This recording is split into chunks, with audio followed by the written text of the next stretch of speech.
Good morning 12th class. बेटा today next chapter start. हमारा next chapter क्या है बेटा? चैप्टर 4 है। चैप्टर 4 क्या है हमारा? Chapter 4 reproductive health.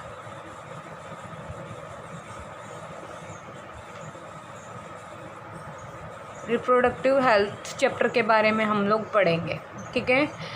तो जो रिप्रोडक्टिव हेल्थ है बेटा, first of all reproductive health क्या है?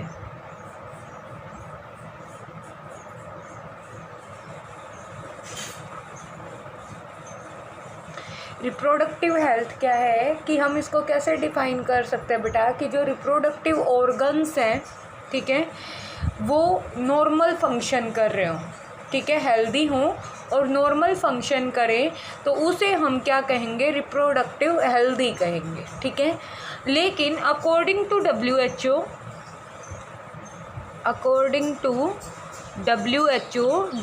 क्या है?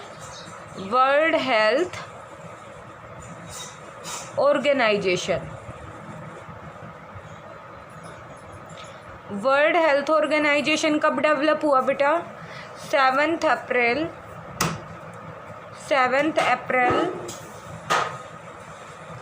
1948 को, ठीक है। कहाँ पर है WHO का हेडक्वार्टर? कहाँ पर है? जिनेवा में, ठीक है। ये बेटा इम्पोर्टेंट क्वेश्चन है, किस लिए? नीट के लिए, ठीक है। WHO कब ऑर्गेनाइज्ड हुआ? 7 अप्रैल 1948 को। हेडक्वार्टर कहाँ है इसका? जिनेवा में है, ठीक है।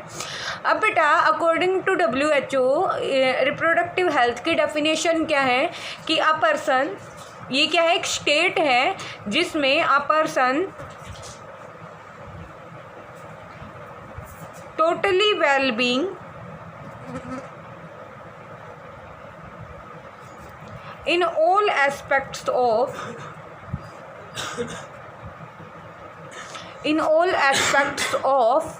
reproduction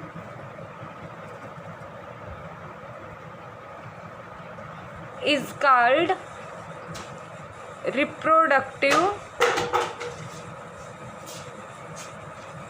health, ठीक है। ऑल एस्पेक्ट्स मीन्स जैसे कि emotionally, behaviourally,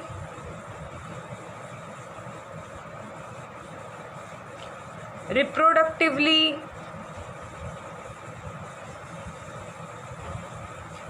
socially, mentally, wellbeing, ठीक है। उसे हम क्या कहेंगे बेटा? रिप्रोडक्टिव हेल्दी कहेंगे, ठीक है। एक और डेफिनेशन हम इसकी लिख सकते हैं कि it is state of complete physical, mentally and socially wellbeing person is called reproductive healthy person, ठीक है। अब बेटा जो रिप्रोडक्टिव हेल्थ प्रॉब्लम्स और स्ट्रेटजीज क्या है इसके अंदर? रिप्रोडक्टिव हेल्थ में प्रॉब्लम और स्ट्रेटजीज क्या हैं?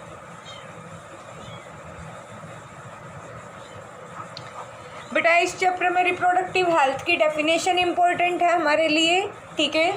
नीट के लिए WHO की फुल फॉर्म है, WHO कब ऑर्गेनाइज हुआ, ये इम्पोर्टेंट है, ठीक है। अब बेटा इसकी प्रॉब्लम और स्ट्रेटजीज की अगर बात करें तो प्रॉब्लम क्या है? सबसे पहले हम प्रॉब्लम के बारे में डिस्कस करते हैं। तो प्रॉब्लम है बेटा, फर्स्ट है ओवर पॉपुलेशन। ओवर पॉपुलेशन होने की वजह से हमें पता है कि हमारे इंडिया की पॉपुलेशन 2nd नंबर पे है वर्ल्ड में, ठीक है। तो जो ज़्यादा पॉपुलेशन होने की वजह से कोई भी पर्सन, मतलब ज़्यादातर जो पर्सन्स हैं वो क्या नहीं हो सकते? अच्छे से डेवलप नहीं हो सकते, ना ही मेंटली और ना ही सोशली, ठीक है। तो इसलिए भी क्या है, हमारी रिप्रोडक्टिव हेल्थ पर उसका इफ़ेक्ट हो रहा है। सेकंड प्रॉब्लम है बेटा अर्ली मैरिज। गवर्नमेंट ने जो मैरिज के लिए जो टाइम पीरियड जो फिक्स किया है, उससे पहले कम एज में मैरिज होने की वजह से भी क्या होता है, जो रिप्रोडक्टिव ऑर्गन्स है वो अच्छे से डेवलप तो हो नहीं पाते, उनकी कैपेसिटी इतनी होती नहीं है, जिसकी वजह से या तो मदर की डेथ हो जाती है या फिर बेबी की डेथ हो जाती है और रिप्रोडक्टिव हेल्थ रिलेटेड इश्यूज होते हैं, इन्फेक्शन के चांसेस भी ज़्यादा होते हैं। ठीक है, थर्ड है बेटा हमारा health of mothers. Health of mothers भी किस वजह से अफेक्ट हो रही हैं, अर्ली मैरिज की वजह से। ठीक है, मदर की हेल्थ मीन्स डिलीवरी के टाइम पे डेथ हो सकती है, ठीक है, या फिर उनको इन्फेक्शंस हो सकते हैं, एसटीडीज हो सकती हैं, सेक्सुअल ट्रांसमिटेड डिजीज। ठीक है, तो ये सब। नेक्स्ट है बेटा डिफॉर्मिटीज। डिफॉर्मिटीज क्या होता है बेटा कि डिफॉर्मिटीज़ है कि कुछ कमियां आना। ठीक है, मीन्स जैसे कि जो बेबी होगा, अगर अर्ली मैरिज में बेबी अगर डिलीवर हो रहा है तो उसमें क्या होगा, बेबी वीक होगा। ठीक है, तो उसके अंदर डिफॉर्मिटीज़ हो सकती हैं। नेक्स्ट है मैटरनल मोर्टेलिटी रेट।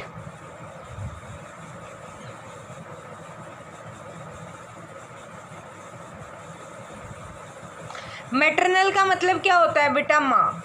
ठीक है, मोर्टेलिटी का मतलब होता है मरना। ठीक है, मरने की दर। रेट क्या है, दर, तो मरने की दर, माँ के मरने की दर। ठीक है, तो क्या है कि ये जो अर्ली मैरिज की वजह से, ठीक है, क्या हो रहा है कि जो लेडीज़ हैं उनकी ज़्यादातर डेथ हो जाती है। ठीक है, दूसरा बेटा इन्फेंट मोर्टेलिटी रेट।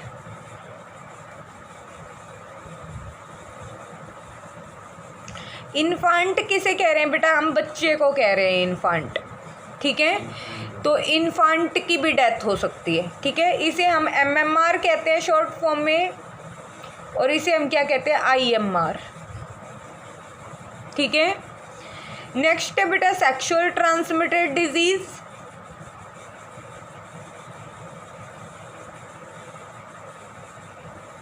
जिन्हें हम क्या कहते हैं, एसटीडीज।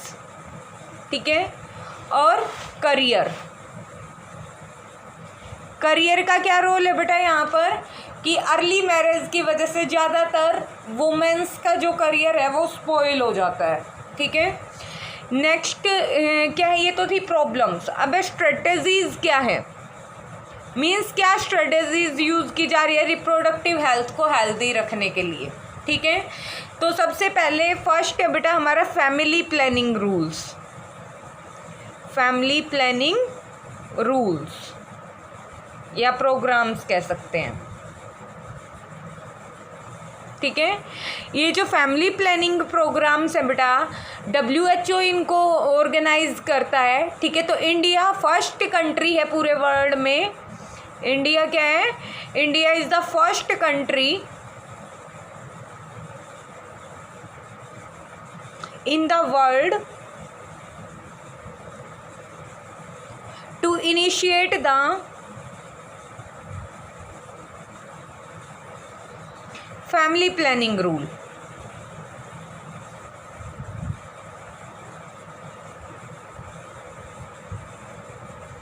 ठीक है, अब बेटा ये जो फैमिली प्लानिंग रूल है कब इनिशिएट हुआ, कब शुरू हुआ, 1951 में ये स्टार्ट हुआ है। ठीक है, अब सेकंड क्या है बेटा इसमें, RCH प्रोग्राम्स। RCH की फुल फॉर्म क्या है,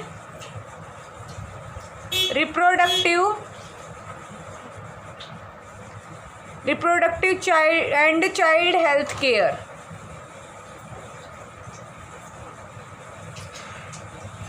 चाइल्ड हेल्थ केयर प्रोग्राम। ठीक है, ये कब लॉन्च हुआ बेटा, RCH कब लॉन्च हुआ, RCH लॉन्च हुआ है 15 अक्टूबर 1997 को। ये भी इम्पोर्टेंट है बेटा, ईयर जितने भी बताए जाएं सारे इम्पोर्टेंट है, डेट और ईयर और साइंटिस्ट के नेम ये सारे याद रखने हैं। ठीक है।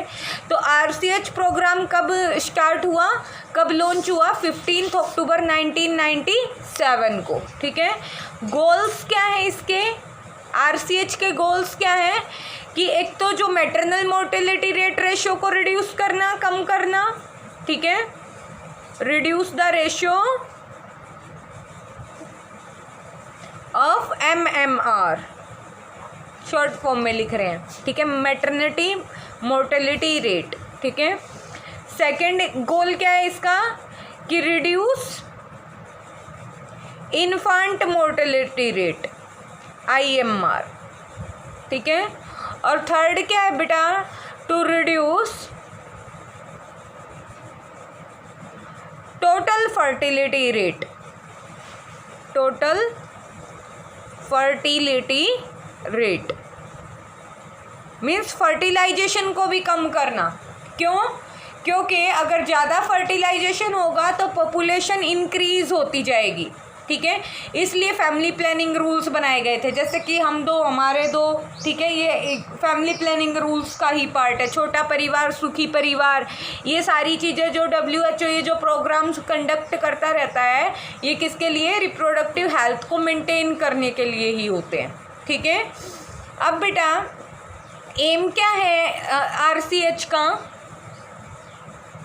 एम ऑफ RCH क्या एम है कि कपल्स की प्रोटेक्शन को इंक्रीज करना, किससे, सेक्सुअल ट्रांसमिटेड डिजीज से, STDs से प्रोटेक्शन करना,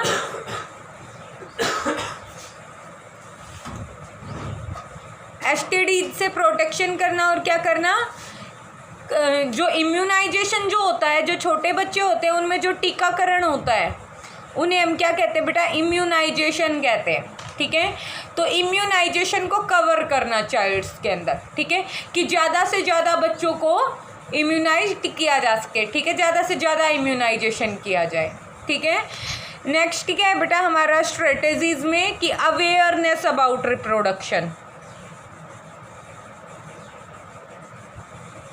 अवेयरनेस अबाउट रिप्रोडक्शन। अवेयरनेस कैसे की जाती है बेटा, तो अवेयरनेस के लिए day by day audio visual programs चलाए जैसे कि नुक्कड़ नाटक होते हैं, ठीक है, जैसे टीवी एड्स में बताया जाता है, तो और प्रिंट मीडिया की हेल्प से कुछ गवर्नमेंट सोसाइटीज़ हैं, गवर्नमेंट ऑर्गेनाइजेशंस हैं, ठीक है, और NGOs क्या होते हैं बेटा, NGOs की फुल फॉर्म होती है नॉन गवर्नमेंट ऑर्गेनाइजेशन, ठीक है, NGO। तो NGO भी हेल्प करते हैं उसमें, ठीक है। अब बेटा नेक्स्ट क्या है इसी में कि सेक्स एजुकेशन, मीन्स स्कूल्स के अंदर सही इन्फॉर्मेशन बच्चों को ठीक टाइम पे सही इन्फॉर्मेशन उनको प्रोवाइड करनी चाहिए, ठीक है, जिससे कि वो STD से बच सकें, ठीक है। नेक्स्ट है बेटा knowledge of growth of reproductive organs and STDs, किस चीज़ की नॉलेज होनी चाहिए, knowledge of growth of reproductive organs, means puberty time की बात हो रही है, रिप्रोडक्टिव ऑर्गन्स एंड STDs, ठीक है। नेक्स्ट क्या है बेटा इसके अंदर birth control devices and care of mother and child. इसमें क्या है बेटा कि बर्थ कंट्रोल मेथड्स डिवाइसेस तो किस लिए यूज़ किए जाते ताकि पॉपुलेशन इंक्रीज ना हो, ठीक है। मदर केयर किस टाइम पे, जब डिलीवरी होती है तो या प्रेगनेंसी के अंदर मदर की केयर की नीड होती है, ठीक है। आफ्टर डिलीवरी चाइल्ड की केयर की नीड होती है, ठीक है। तो मदर चाइल्ड केयर और बर्थ कंट्रोल डिवाइसेस, ठीक है, इन सब के बारे में भी नॉलेज होनी चाहिए, ठीक है।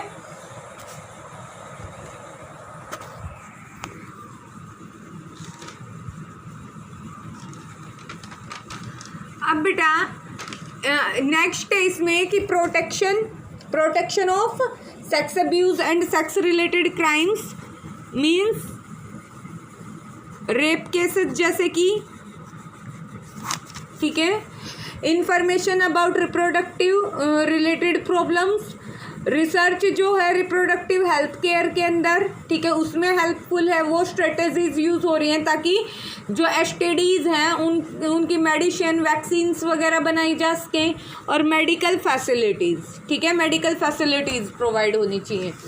अब बेटा नेक्स्ट टॉपिक इम्पोर्टेंट है, हमारा इम्पोर्टेंट टॉपिक है एमिनोसेंटेसिस।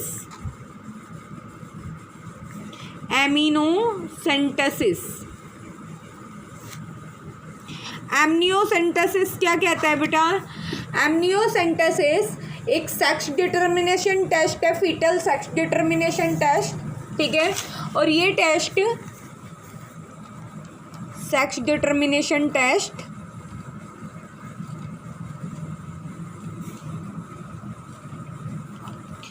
ये टेस्ट किस लिए किया जाता है बेटा? डिसऑर्डर्स को देखने के लिए किया जाता है कि फीटल डिसऑर्डर्स, ठीक है, जैसे कि एडीए डेफिशिएंसी है, ठीक है, या फिर और कोई सीवियर ऐसी प्रॉब्लम हो कि वो बच्चा बाद में सरवाइव ना कर पाए, तो इसलिए फिर उसको क्या कर दिया जाता है? अबॉर्ट कर दिया जाता है, ठीक है। तो पहले ये लीगल होता था जो एमिनोसेंटेसिस होता था, लेकिन बाद में इसका मिसयूज़ होना शुरू हो गया, जिस वजह से एमिनोसेंटेसिस को बैन कर दिया गया, ठीक है, अब ये लीगल नहीं है। तो बेटा जो एमिनोसेंटेसिस टेस्ट है वो किस बेस पे किया जाता है? तो ये टेस्ट किसके ऊपर बेस्ड है?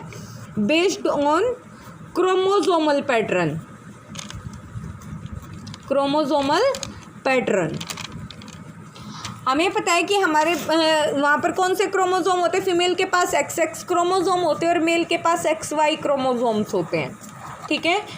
तो इन क्रोमोसोमल पैटर्न के बेसिस पे क्या पता लगाया जाता है कि जो फीमेल फीटस है वो फीमेल है या मेल है, ठीक है।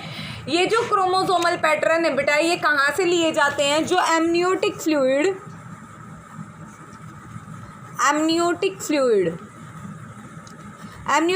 क्या होता है? ये कहते हैं ना कि बेबी के चारों तरफ क्या होता है? पानी होता है पेट में, वो पानी नहीं होता, वो क्या होता है? एमनियोटिक फ्लूइड होता है, ठीक है। तो जो एमनियोटिक फ्लूइड है बेटा जो सराउंडिंग में है डेवलपिंग एम्ब्रियो के, उससे क्रोमोसोमल पैटर्न को चेक किया जाता है, ठीक है। प्रोसीजर क्या है बेटा इसको चेक करने का? कैसे चेक करते हैं? तो जो एमनियोटिक फ्लूइड है, एमनियोटिक फ्लूइड कंटेन्स सेल्स, ठीक है, क्या कंटेन करता है? Cells from the skin of foetus and other sources, ठीक है। तो बेटा ये जो सेल्स हैं, these sales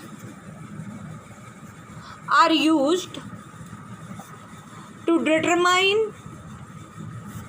the chromosomal pattern। हमें पता है हर सेल में क्या होता है? न्यूक्लियस होता है, सेल के अंदर न्यूक्लियस होता है। न्यूक्लियस में क्या होते हैं बेटा? क्रोमोसोम्स होते हैं। तो हम उन सेल्स से क्या डिटेक्ट कर लेते हैं? सेक्स डिटर्मिनेशन टेस्ट करते हैं, क्रोमोसोमल पैटर्न का पता लगा लेते हैं। ये किस लिए किया जाता है बेटा? एबनॉर्मेलिटीज़ को देखने के लिए। कौन सी एबनॉर्मेलिटीज़? क्रोमोसोमल डिसऑर्डर के लिए। क्रोमोसोमल डिसऑर्डर के लिए किसका यूज़ किया जाता था? एमनियोसेंटेसिस का यूज़ किया जाता था, ठीक है।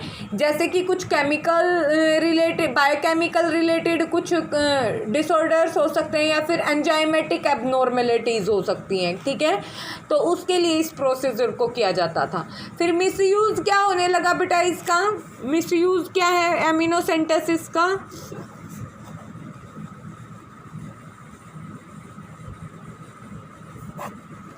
मिसयूज़ ये है बेटा कि लोगों ने क्या करना शुरू किया कि जो नॉर्मल फीमेल फीटस होता है, ठीक है, उसको चेक करा करके, ठीक है, सेक्स डिटरमाइन करा करके, और फीमेल फीटस को मरवा दिया जाता था, ठीक है, जिसकी वजह से मेल और फीमेल की जो रेशियो थी वो अनबैलेंस होती जा रही है दिन पे दिन, ठीक है।